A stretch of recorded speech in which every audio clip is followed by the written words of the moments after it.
Monsoons in the Western Ghats are just around the corner, and you know that we just recently put out a video talking about all the treks you could do in the region. But there's one question that I have been receiving since then is that which are the toughest? Which are the ones that will throw that challenge at me? A lot of you are adventure seekers and you want a trek to challenge you. I know that we spoke about 1 or 2 treks there, but did not dedicate a lot of focus on that. So that's the reason I'm making this video today. We have shortlisted of all the treks that you could do, 5 most challenging treks that you could do in southern India. Let's get started.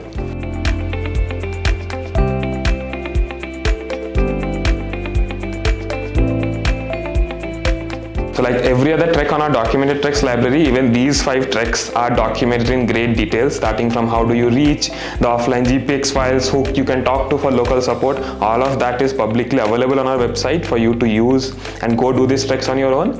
Having said that, these are challenging treks, so make sure you have had some experience trekking in the region or elsewhere, because they are going to throw serious challenges at you. That said, let's get into our video and look at the treks that we have in store. The first trek on my list is one of the easier ones among the hard treks, and that is the Brahmagiri Peak Trek.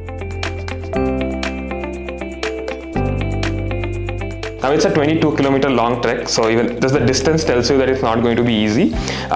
It starts through beautiful forest, then you walk on grasslands for hours, and then you have a amazingly steep climb to the Brahmagiri peak. When I tell steep, it took all of us by surprise when we saw the peak for the first time, and we were wondering that is it something we can really climb.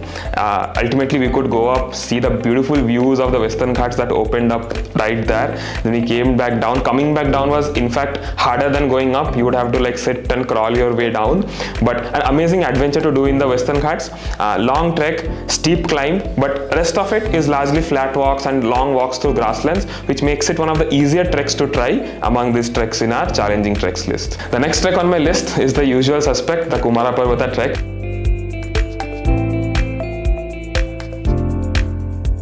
It's especially difficult if you are doing it from Kumte to Kumte, where you are gaining an altitude of almost 3,400 feet and losing the same in the same day, and you are covering a distance of almost 24 kilometers amidst all of this. So it's a grueling trek, but it's also one of the most beautiful treks you can do, starting through the beautiful forests of Pushpagiri Wildlife Sanctuary, then the grasslands, the Shesha Parvata top, and then that push to Kumara Parvatha through that notoriously steep section. Hard on your legs, yes, but also one of the most rewarding treks you can do in the region. Having said that, if you are not comfortable or confident of pushing that entire way, now you can also do it as a crossover trek, starting from Somwarpet to Kumara Parvatha. That's also grueling. It's an 18-kilometer long trek starting from Somwarpet, and even that descent on the Kumte side will test you. It's sufficiently challenging for someone, even if you're doing the Somwarpet to Kumte crossover. Either way, one of the hardest treks you can do, one of the most beautiful treks you can do. For the hardened adventure seekers, go for the Kumte to Kumte route. If you still want to test yourself first, do the Somwarpet to Kumte crossover. The third trek on my list, I think most of you would never have heard of it because it's in the Eastern Ghats and that's not a region we are familiarly trekking in, but it's the Nagari Summit.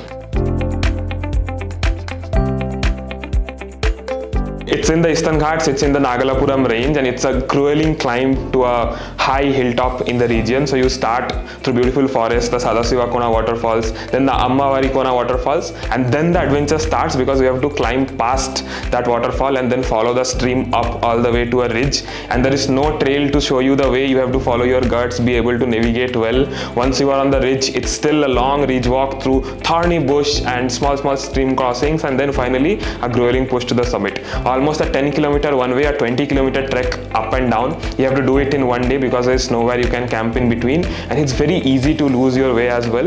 In fact, when we went to document the trek, we failed the first 2 times, and it was only on a 3rd attempt that we could actually document the trek in full. So it's one of the most challenging treks that you can do in the Eastern Ghats, but if you are going for it, make sure you are well prepared, you have your local contacts backed up, and you have that wealth of experience with you to go and try this trek on your own. But if you do that, it would be one of the most challenging treks you do in the region, and the feeling of satisfaction is in the next level. So that's the Nagari Summit trek.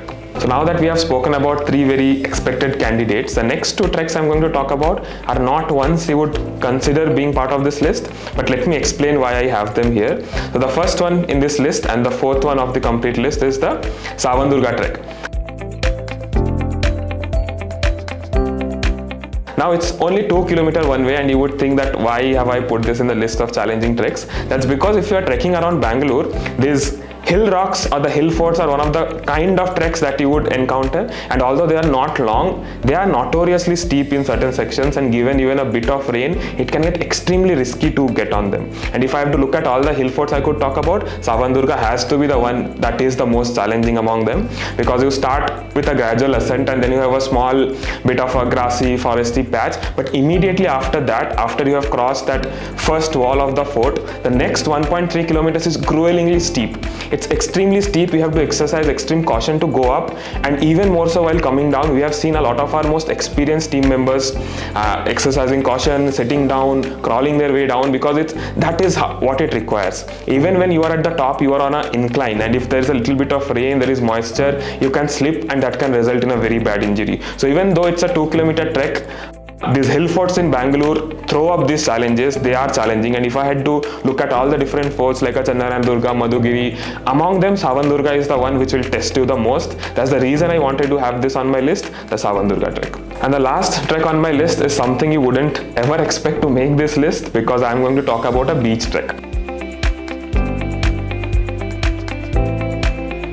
So recently this year in January, we went and documented this trek. We started trekking from Honavar, went along the coast all the way till Tadri, where the Aganashini river meets the sea.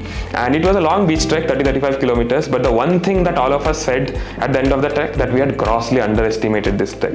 Because whenever we're talking about beach treks, we think it's going to be straight walks, walking along the sea, it will be nice and fun, and there's no much ascent descent. So it'll just be very easy for us.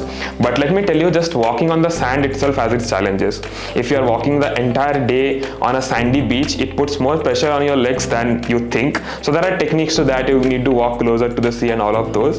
But what will really come to you as a surprise is all the cliffs that exist between the beaches. Because when you are doing a 30-kilometer coastline walk, the beaches are not continuous. In between you'll have hills, the cliffs that are falling directly into the water, and you will have to navigate them. Now, not many people go there, so the hills are densely forested. You can't go through the forest. So the only way you can go, you have to skirt around them, where it's like very steeply sloping into the sea. These are rocks, wet rocks. You have to balance on them, find narrow ledges to walk and go around them to reach the next beach. So these cliffs are what makes it very tricky. I would even say very difficult, because a small slip and fall can create serious problems for the team and can lead to injuries.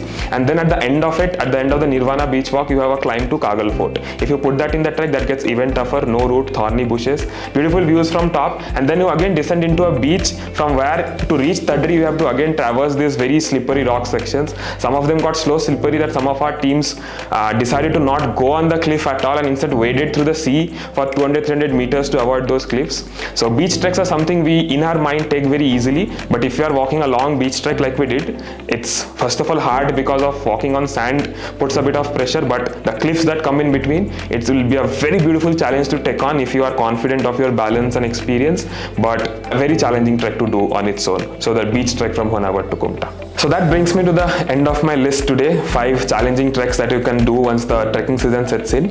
Having said that, these are all have their challenges, and I would suggest that you do these treks only after you have done some easier treks around the Western Ghats and you know your way around, you know your body, you know your balance, and then only go for these treks. Going for them straight away can be unsafe for you and the team.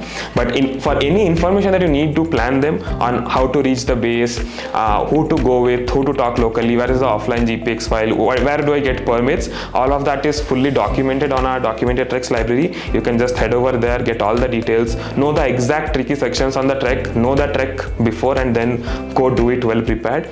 But I think if you are an experienced trekker looking for those challenges, try these treks, and I think the amount of satisfaction you will see from not just the challenge but also the kind of beauty that these treks offer, that's simply unparalleled. That's all from me today. This is Upayan from Indiahikes.